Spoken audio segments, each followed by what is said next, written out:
Hello everybody, and welcome back to another Fundamentals of Finance review. This time we are going to be going through Chapter 8 problems, and there are 21 problems on this, so we're just going to do the first 11. So this is Part 1. Let's jump into it. I'll show the problem relatively fast, you can pause it, and then I'll work it out on the board. Unlike the last one, unlike Chapter 7, the calculator work is pretty simple, so I'll show you the math, but I won't do it with you. You can do that and then double check me. So our first problem is about expected return. So we have a table and it shows a stock's returns for the following distribution. So here's our numbers. And so we're told that the risk-free rate is 2%, and we're asked to calculate the stock's expected return, standard deviation, coefficient of variation, and the Sharpe ratio. So this is a 4-part problem. These problems are pretty long, but they're honestly pretty fun, so just stick with me, we got this. Okay, so the first thing we gotta do is calculate the stock's expected return. So the formula for expected return, at least right now, is just gonna be the probability times the rate of return, and then add up each of those. So for the weak correlation, it's 0.1 and negative 30%. So you're going to multiply those two and then add it to the next one, the next one, the next one. I'll write it out here. And also for these problems, the parentheses means negative. So y'all see that? Cool. So first we're wanting our expected return.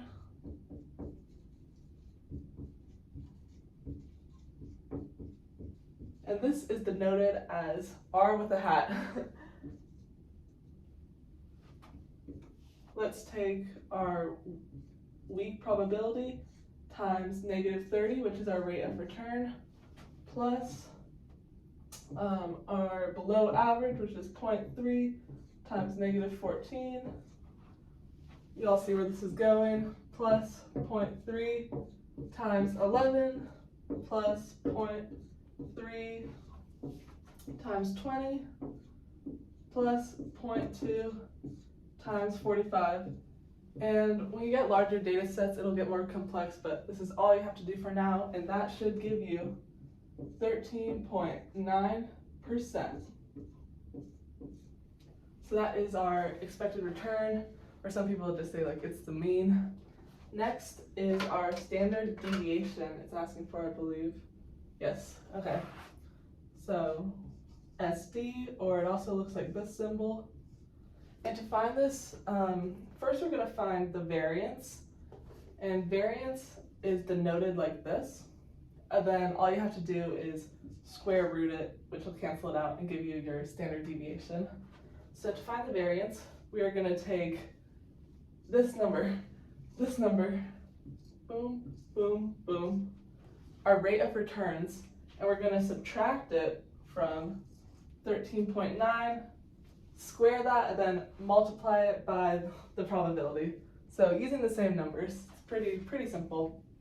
So this should equal negative 30 minus 13.9 squared times 0.1, and then add it to negative 14 minus, again, our mean. I guess you don't need that, but squared times where is it? Times 0.1.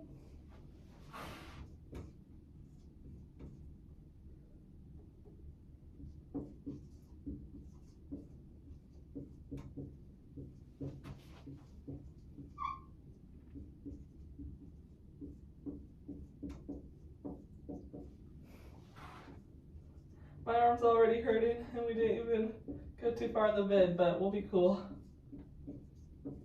And this should give you your variance, not your standard deviation. That will be 477.69, and then when we square root that, then we will get 21.86 for our standard deviation. halfway done with this problem. Our next thing we want to find is coefficient of variation. So this one's a little easier. I'm just going to call it CV. Cool. This, all you have to do is take our standard deviation and then divide it by our mean. And that should give us 1.57.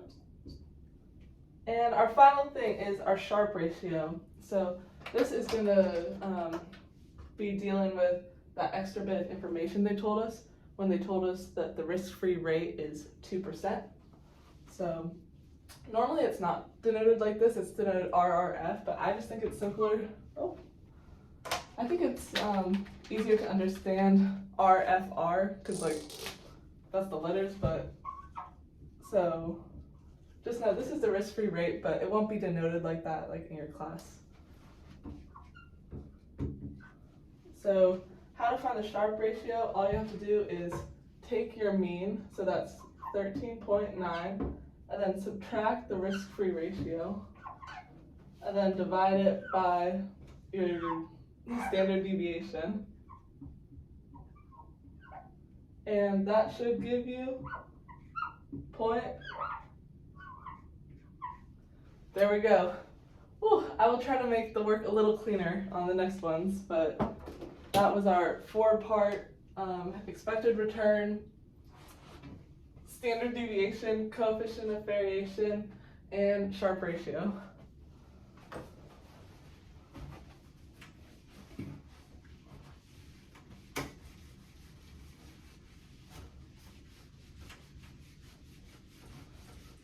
Okay, on to the next one. That's more like it, just one sentence. Here you go, you can pause it. Portfolio beta. An individual has $20,000 invested in a stock with a beta of 0.6 and another $75,000 invested in a stock with a beta of 2.5. If these are the only 2 investments in her portfolio, what is her portfolio's beta? So this is asking for the average beta, or the mean. So what we have to do is, first off, let's write down what we have. So investment 1 and investment 2. We have 20K invested,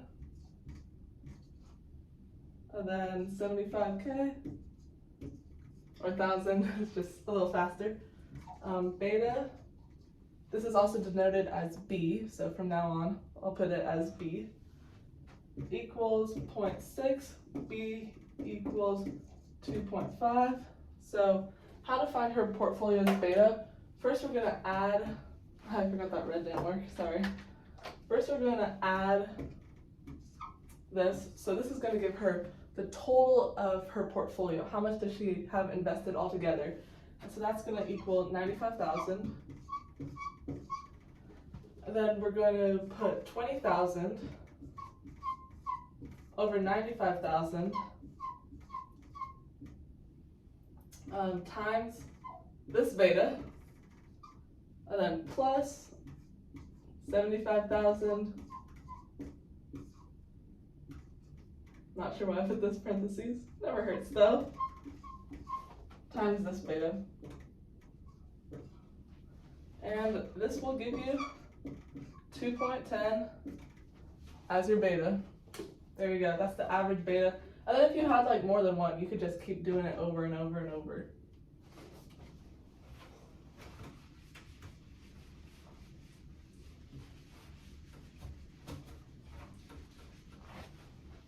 Okay. Number 3 is our next problem. This says, assume that a risk-free rate is 5.5% and required return on the market is 12%. What is the required return on a stock with a beta of 2?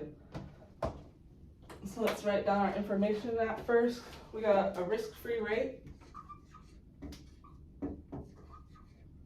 equals 5.5. Is that true? Oh, cool. And then required return, RR, equals 12%. the beta equals 2. Okay, this formula that we're about to go over is super important.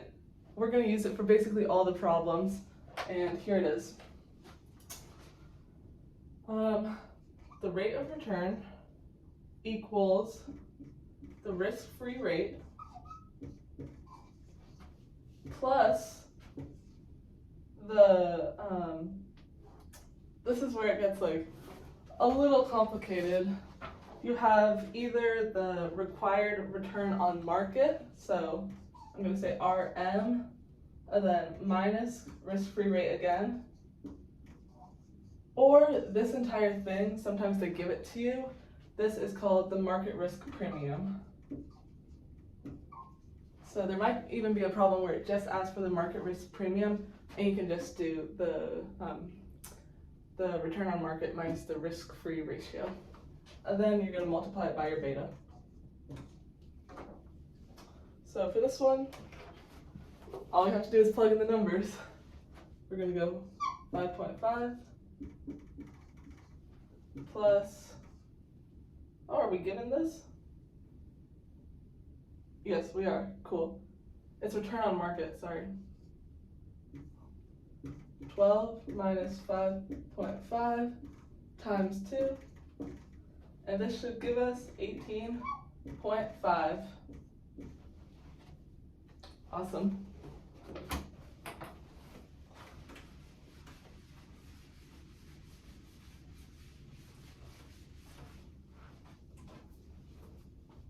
Question number 4, we're speeding by. Assume that a risk-free rate is 3.5% and the market premium is 4%.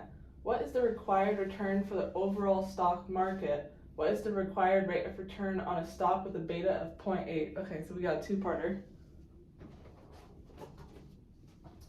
So first, let's write down what we know. Our risk-free rate equals 3.5%. Then our market risk premium equals 4%. So what is, oh, let's do a different color for fun. What is our required return for the overall stock market?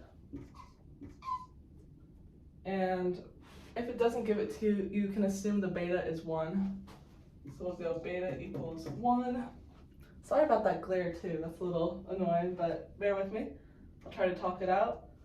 We're gonna go, like we said in the last one, sometimes they just give it to you. So all we have to do is, where's that formula?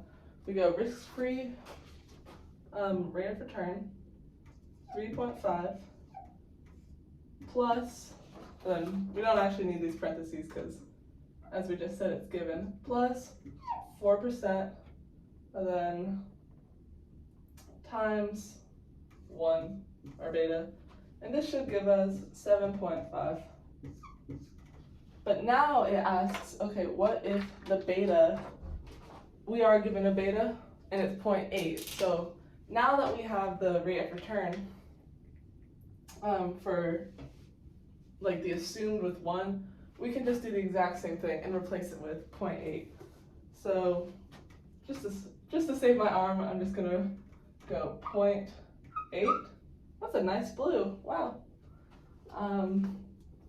That should give you, this will equal 3.2, add them together, 6.7. Super simple stuff, especially compared to the last chapter. That was brutal. I'm not gonna lie, that was difficult. But this is a lot less calculator work and a lot more formulas. So pick your poison, you know what I mean? Okay. Number 5. Beta and required rate of return. A stock has a required return of 9% and a risk-free rate of 4.5%.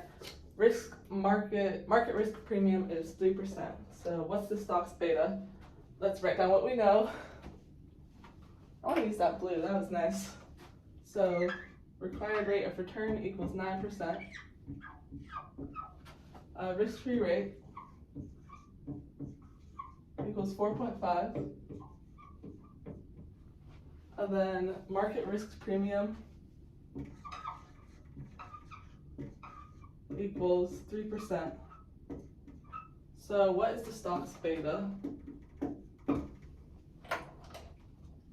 We're gonna plug it into that same formula. This, literally you could get at least a C with just this one formula on the test, like if this is all you knew how to do. So try to remember this formula as good as you can. We're gonna go, I'll just write it out one more time for us.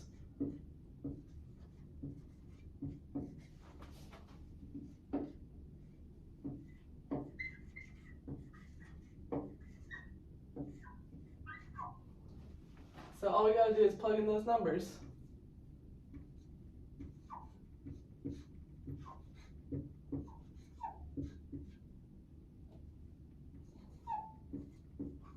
And we go back to maybe grade school and do a little reversal. So minus 4.5, minus 4.5.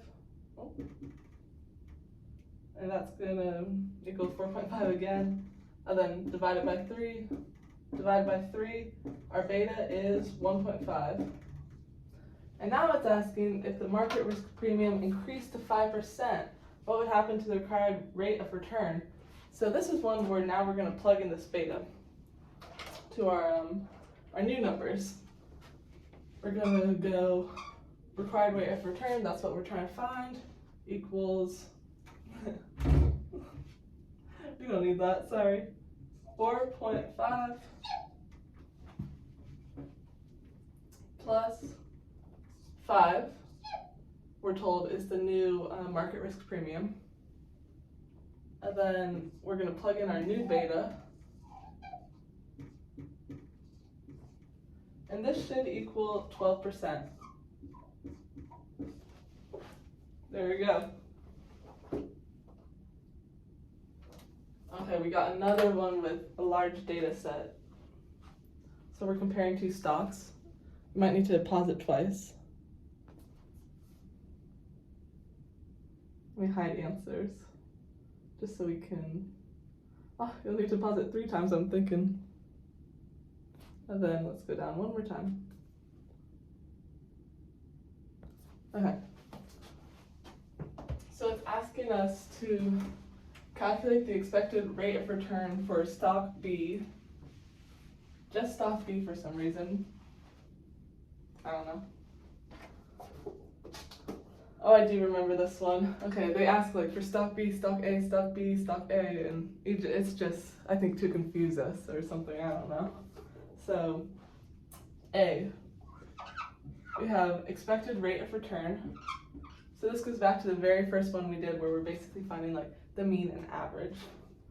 So this is going to equal 0.1 times negative 35. Remember the parentheses on the computer make it negative. And then we're going to add 0.2 times 0, so that's going to cross out because it's 0, of course.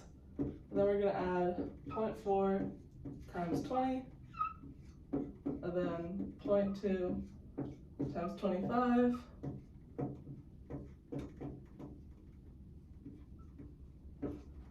And this should give us, for stock B, 14%. Then I think it tells us what stock A is. Oh, it doesn't, but we don't really need to know. Okay, now it wants us to calculate the standard deviation of expected returns for stock A and the coefficient of variation for stock B. So the standard deviation of stock A, let me use a different color. What color y'all want? Tell me right now and I'll see if I pick it. Pink? Anyone say pink? Okay.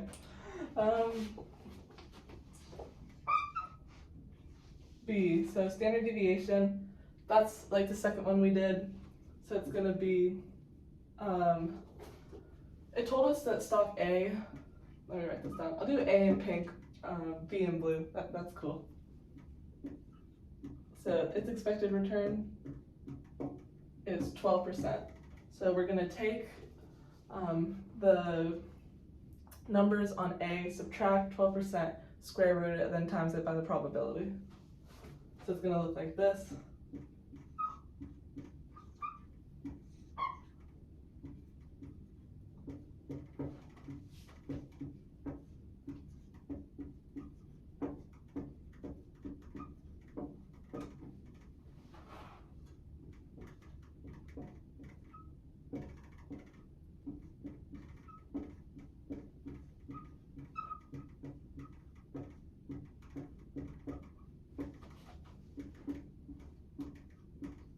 Oh, 38, it just shot up.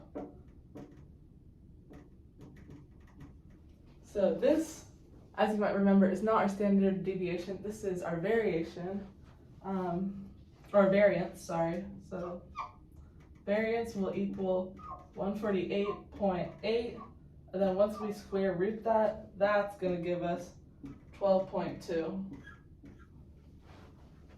And it's also asking for coefficient of variation for stock B, so I'll do it in a different blue. Can y'all see down here? Cool. So CV, this is giving deja blue. That's horrible, okay. CV equals, they say that our standard deviation for blue equals 20.35. This is given. So we go 20.35 divided by 14. And that's going to equal 1.45. And I think this is also a conceptual question, but I won't get into it. We don't got that much time. Let's just go on to C. Assume the risk-free rate is 2.5%. What are the Sharpe ratios for both of these? Okay, I'll do this in black for the Sharpe ratios. So the risk-free ratio equals 2.5%. And what we have to do, we're going to take both of these numbers, our required rate of returns, and subtract 2.5 from them, and then divide it by the standard deviation. So let me go down here. 12. Okay, cool. 12. So we're going to do A first. 12 minus 2.5 divided by 12.2. That's going to equal 7, 8. And then B, that's going to be 14 minus 2.5 divided by 20 right here. 20.35, and that's going to equal 0.5651. Okay, my knees are killing, I'm not going to lie. But there we go. Let's go to the next one. That is problem number 6. This is very reminiscent of statistics for sure. I used to be like, oh, what's the point of statistics? Like, it's not real math, but it definitely is. So I'm glad I at least half paid attention in that class. Next is our portfolio return rates. So it's saying here's the second part. If the market's required rate of return is 8% and the risk-free rate is 4%, what is the fund's required rate of return? Required rate of return for a fund. Okay, nice. So here's what we're going to do. We have all of our investments, and all of them were already told equal $4.82 million. So first, let's find the beta. And y'all remember how to do that from our third one. We take our investment, or the amount they give us, and then divide it by our total, and then multiply it by that beta, and then that'll give us the average beta. So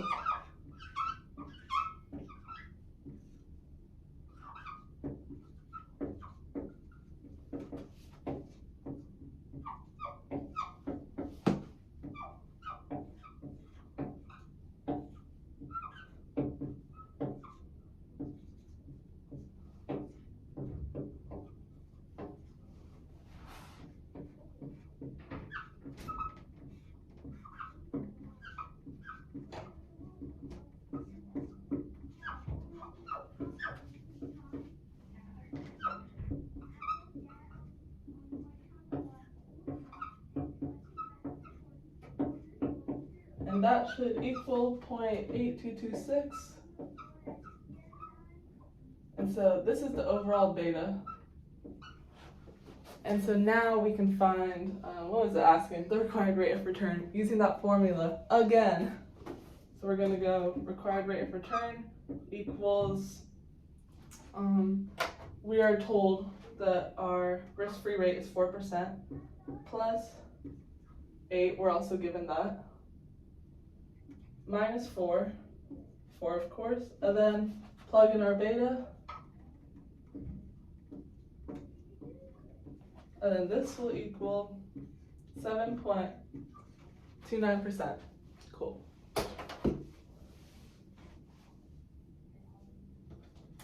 Okay.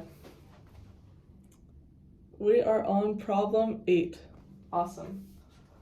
So given the following information, determine the beta coefficient, given this information.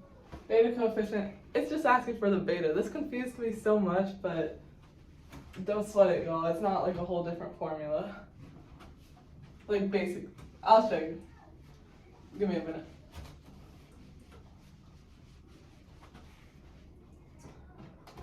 Okay, first let's write down what we know. So,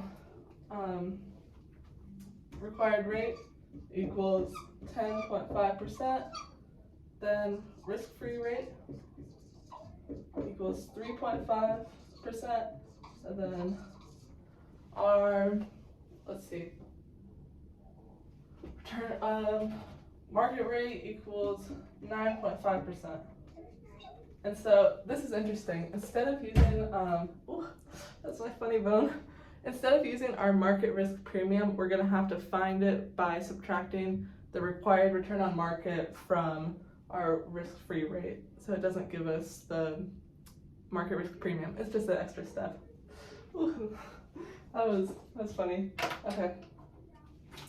So what this is gonna look like, we're gonna go RR equals 3.5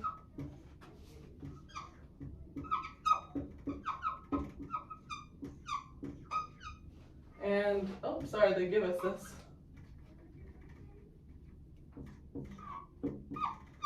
And then do exactly what. This is interesting. Ooh, okay, live. This is so embarrassing, I should know this. Do we distribute this or subtract and then multiply it? This is kind of fun. I think we're gonna have to do a little test. I'm gonna guess you distribute it. This is PEMDAS 101. I can't believe I'm forgetting. Okay, so let's first do it distributing it. I hope this is all right. You can skip ahead if it's not. 9.5 times 3.5 equals 33.25 minus 12.25. So this equals 21.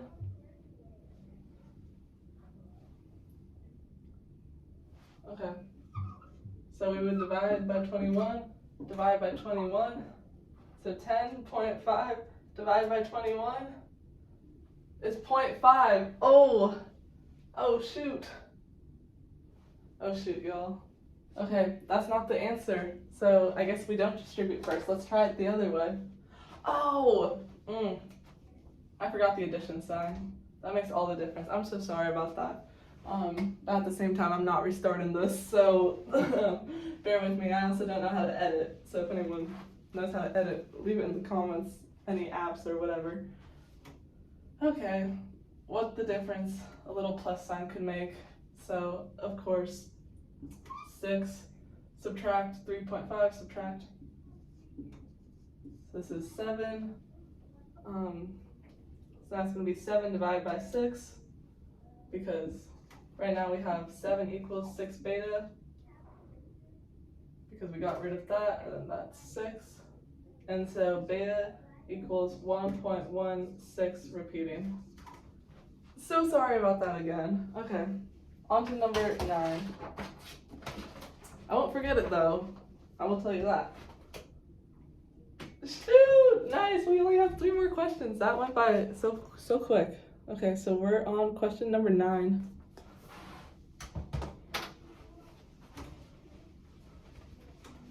More beta questions. Who would have known? Okay, so stock R has a beta of 0.2 and stock S. Okay, so we're comparing stocks. So let's go R and S. We'll do the same color, make it faster. So beta of 2, then beta of 4.5.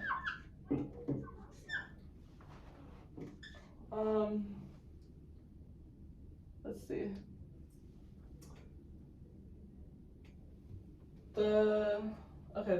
The market risk, let's see. Market risk premium.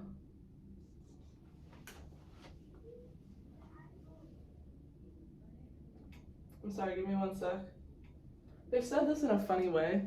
They've said the required return on an average stock is 10% and the risk-free rate is 5%. I think the required return on an average stock is 10%. I think they're trying to trick us. I think that's just a fancy way to say market risk premium. So I'm gonna say it's market risk premium. I'm pretty sure. They're trying to be sneaky with us. And then our risk-free rate is 5%. And so, yeah, cool, we were right. All we have to do is plug in the different betas. So for R, I'll do it in black. We're gonna go, our required rate is 5 plus 10 minus 5. Oh, I see what they did. This is the required return on market. So it's that 2-stepper again. So we have to subtract risk-free rate from required return on market to get our market risk premium. And then multiply it by our beta, which is 2, and that should equal 15. And we're going to do the exact same thing for S. So that's going to be 5 plus 10 minus 5, plug in 4.5, and that's going to give us 7.25, and then to find the difference, all you got to do is subtract it, of course, and that'll be 7.75%. 2 more, we are so close.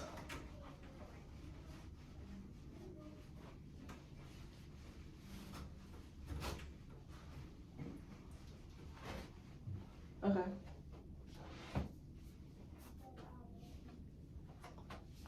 We are on 10. I don't know what that was. Hopefully the camera did not pick that up. Okay. So we are told, oh, this one's tricky. I'll remember this one. Beal Manufacturing Company has a beta of 1.1, then Foley Industries has a beta of 0.3. The required return on an index fund that holds the entire stock market is 11%. The risk-free rate of interest is 4.5%. By how much does Beal's required rate of return exceed Foley's required rate of return? This is interesting because at first you would think, okay, I can just plug it in as normal. I can use 11% as the market rate. But this is another one where you're going to have to do that market risk premium, sorry. You need to do the 2 steps. So let's actually write out the formula. I think that would be helpful. So we want the market risk premium.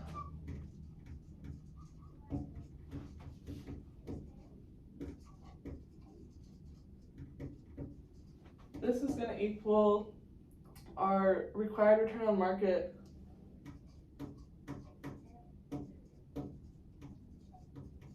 minus our risk-free rate. And so, again, we are comparing, I'm just going to call it B and F, has a beta of 1.1, beta of 0.3, and to find the market risk premium,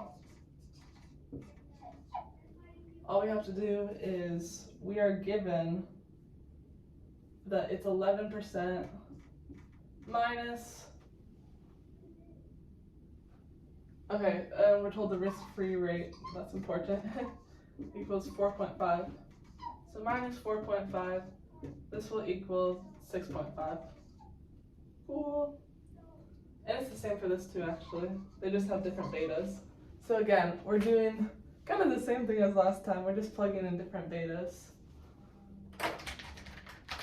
Let's switch it up. Let's see if this red works.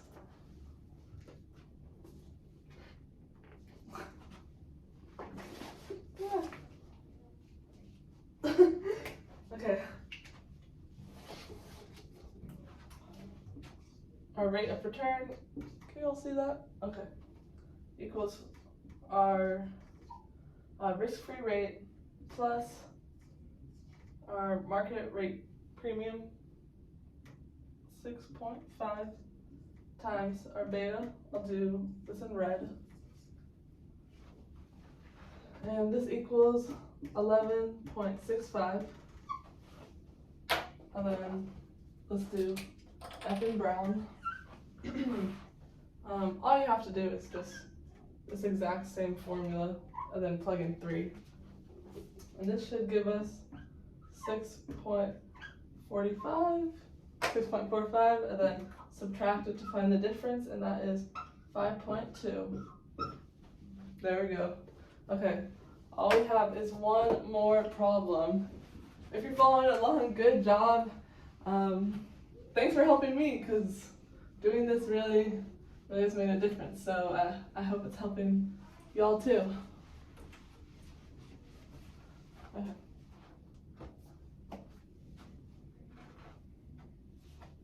So now we are on 11.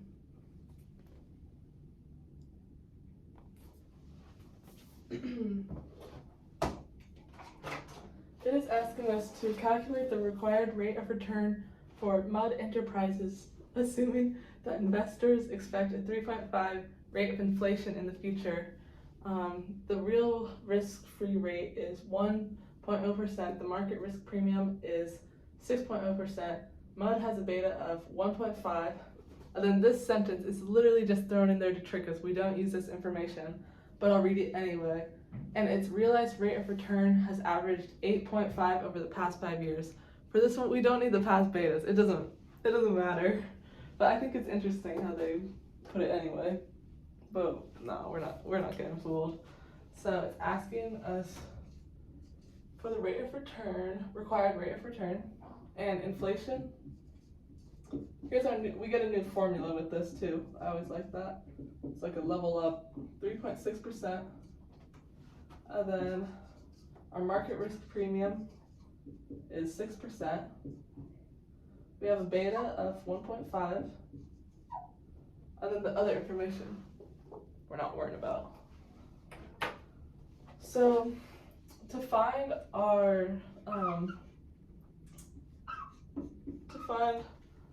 our risk-free rate, we're going to use this formula. We're going to go our real risk-free rate. Sorry, this, we can do parentheses, risk-free rate, and then just add inflation. So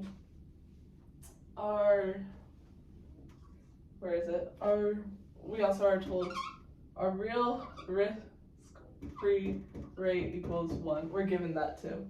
So it's going to be 1 plus 3.6 equals 4.6.